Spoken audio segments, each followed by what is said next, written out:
राधे राधे बंधुओं, बहुत स्वागत है आपका न्यूज नेशन के डिजिटल प्लेटफॉर्म न्यूज नेशन स्तुति पर। बंधुओं, इस वीडियो में हम आपको बताएंगे कि निर्जला एकादशी व्रत जो है वो कितना महत्वपूर्ण है। इस एक व्रत को करने से कैसे पूरे साल की एकादशी व्रत का फल प्राप्त होता है, क्या इसकी विशेष कथा है और क्या इसका विशेष पूजा विधान है, हमें विशेष रूप से किन बातों का ध्यान रखना चाहिए। बंधुओं, सनातन धर्म में एकादशी व्रत की विशेष महिमा बताई गई है। प्रत्येक महीने में 2 एकादशी होती हैं, एक कृष्ण पक्ष की, एक शुक्ल पक्ष की। ज्येष्ठ मास की जो एकादशी है उसे निर्जला एकादशी कहते हैं। ये शुक्ल पक्ष की एकादशी है। निर्जला जैसा कि नाम से स्पष्ट है, बिना जल के इस व्रत को रहना। इस व्रत को करने से जो लोग निर्जल रह करके इस व्रत को करते हैं उनको पूरे साल की एकादशियों का व्रत का फल प्राप्त हो जाता है। इतनी महत्वपूर्ण एकादशी है ये ज्येष्ठ मास के शुक्ल पक्ष की। बंधुओं, यदि हम एकादशी तिथि के बारे में बात करें कि ये एकादशी का पर्व हमें 17 जून को मनाना चाहिए या 18 जून को, तो सबसे पहले ये क्लियर कर देते हैं। देखिए, एकादशी तिथि 17 तारीख को सुबह 4:43 से शुरू होगी और 18 जून को सुबह 7:28 पर समाप्त होगी। इस तरह से जो स्मार्त संप्रदाय के लोग हैं वो 17 जून को इस व्रत को करेंगे तो उनका कल्याण होगा, और जो वैष्णव संप्रदाय के लोग हैं वो 18 जून को इस व्रत को करें, क्योंकि वैष्णव संप्रदाय के लोग द्वादशी भेदी एकादशी करते हैं। जिस एकादशी में द्वादशी का भी लग्न मिल जाए उस एकादशी को वैष्णव लोग करते हैं। इसलिए वैष्णव जन के लिए 18 जून को एकादशी, ये निर्जला एकादशी का पर्व मनाना बेहद कल्याणकारी और शुभ होगा। तो ये जो संशय बना हुआ था वो हमने क्लियर कर दिया है। अब आती है कि इस एकादशी का इतना महात्म्य क्यों है, इस एकादशी की कथा क्या है। कृष्णद्वैपायन भगवान वेद व्यास, जो भगवान विष्णु के 24 अवतार में से एक थे,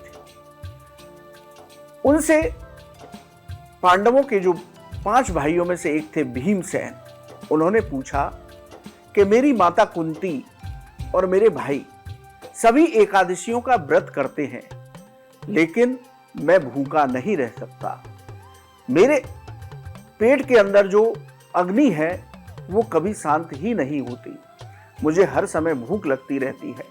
तो मेरे लिए कोई ऐसा एक व्रत आप निवेदन करें जिससे कि मुझे पूरे साल की एकादशी का फल प्राप्त हो।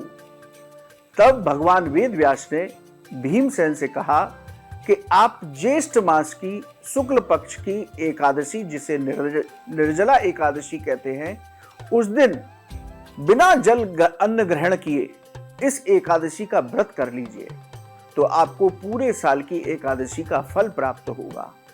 भगवान वेद व्यास के कहने पर भीमसेन ने इस एकादशी व्रत को किया, पूरे विधि विधान के साथ किया, और उन्हें 24 एकादशी का फल प्राप्त हुआ। इसलिए इस एकादशी को निर्जला एकादशी के साथ भीमसेनी एकादशी भी कहते हैं, यानी कि इस एकादशी से उनका नाम भी जुड़ गया। तो ये इस एकादशी व्रत की कथा है। इस कथा को हमें सुनना या पढ़ना अवश्य चाहिए। हमारे शास्त्रों में 12 एकादशी की अलग अलग हमारे शास्त्रों में 24 एकादशी की अलग अलग कथाएं दी गई हैं। हमें एकादशी व्रत करते समय इस बात का ध्यान रखना चाहिए कि पूजा करने के बाद इस एकादशी की कथा को अवश्य सुनना चाहिए। बंधुओं, अब हम आपको बताते हैं कि पूजा की सही विधि क्या है। देखिए, आप सूर्योदय से पहले स्नान करें। स्नान करने के बाद व्रत संकल्प लें कि मैं आज एकादशी, निर्जला एकादशी का व्रत रखूंगा। उसके बाद आप एक चौकी पर उत्तर या उत्तर पूर्व दिशा में एक चौकी लगाएं, उस पर पीला कपड़ा बिछाएं। उस चौकी पर भगवान लक्ष्मी नारायण के श्री विग्रह की स्थापना करें। युगल सरकार श्री राधा कृष्ण के श्री विग्रह की स्थापना करें। अपने गुरुदेव और इष्टदेव के श्री विग्रह की स्थापना करें। यदि आपके घर पर शालिग्राम शिला है तो उसको भी विराजमान करें। इनको विराजमान करने के बाद सभी देवताओं का गंगा जल से अभिषेक करें। शालिग्राम शिला का पंचामृत से अभिषेक करें। अभिषेक करने के बाद चंदन लगाएं, फूल माला चढ़ाएं, इत्र लगाएं और उनको ऋतु फलों का भोग लगाएं, दूध से बने हुए पदार्थों का भोग लगाएं। इन सभी देवताओं को तुलसी पत्र अवश्य अर्पित करें और जो भी भोग लगा रहे हैं उसमें भी तुलसी पत्र अवश्य रखें, तभी भगवान भोग को ग्रहण करेंगे। भोग लगाने के बाद श्रद्धा पूर्वक आरती करें। आरती करने के बाद आसन पर बैठें और गोपाल सहस्त्रनाम या विष्णु सहस्त्रनाम का पाठ करें। मां लक्ष्मी की कृपा पाने के लिए श्री सूक्त या कनक धारा स्तोत्र का पाठ करें।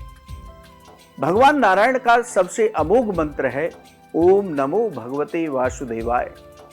इस मंत्र की कम से कम एक माला जप करें। अपनी सामर्थ्य के अनुसार ब्राह्मणों को दान दें, गरीब और असहाय लोगों को दान दें, अनाथालय में अन्न और जल का दान दें, ऋतु फलों का दान दें। इसके साथ ही हमको शांत मन के साथ हरि नाम संकीर्तन करते हुए पूरे दिन को व्यतीत करना चाहिए, यदि संभव हो सके, क्योंकि एकादशी में रात्रि जागरण का विशेष महत्व है। यदि संभव हो सके तो हरिनाम संकीर्तन करते हुए रात्रि जागरण करें। इस विधि से हमें ये निर्जला एकादशी का व्रत पारायण करना चाहिए। द्वादशी तिथि में किसी ब्राह्मण को भोजन करा करके स्वयं प्रसाद पा करके इस व्रत को पूर्ण करना चाहिए। तो ये निर्जला एकादशी की पूरी पूजा विधि है। इस व्रत में हमें, यदि आप निर्जल नहीं रह सकते तो कम से कम अन्न का सेवन तो इस दिन नहीं करना चाहिए, क्योंकि स्कंद पुराण में लिखा है कि जो व्यक्ति निर्जला एकादशी के दिन अन्न का भक्षण करते हैं वो अधोगति में जाकर के निवास करते हैं या किसी पशु योनि में जाकर के उनको निवास मिलता है।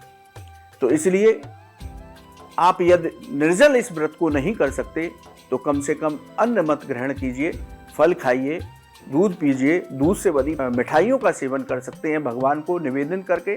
तो इस तरह से आप निर्जला एकादशी का व्रत रखें तो भगवान लक्ष्मी नारायण की कृपा से आपके सभी मनोरथ पूर्ण होंगे।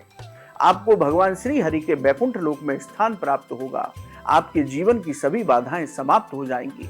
घर में धन धान्य की कमी नहीं रहेगी। आपके ग्रह दोष भी इस व्रत को करने से शांत होंगे। तो ज्येष्ठ मास की ये निर्जला एकादशी बहुत कल्याणकारी एकादशी है। तो आप सभी इसका व्रत रख करके श्री हरि की पूजा करिए, हरिनाम संकीर्तन कीजिए। हम अपने चैनल पर इसी तरह की विशेष जानकारियां आपको लगातार देते रहेंगे, इसलिए आप हमारे चैनल को ज़्यादा से ज़्यादा सब्सक्राइब कीजिए। न्यूज़ नेशन के डिजिटल प्लेटफॉर्म न्यूज़ नेशन स्थिति पर आपका बहुत बहुत स्वागत है। राधे राधे।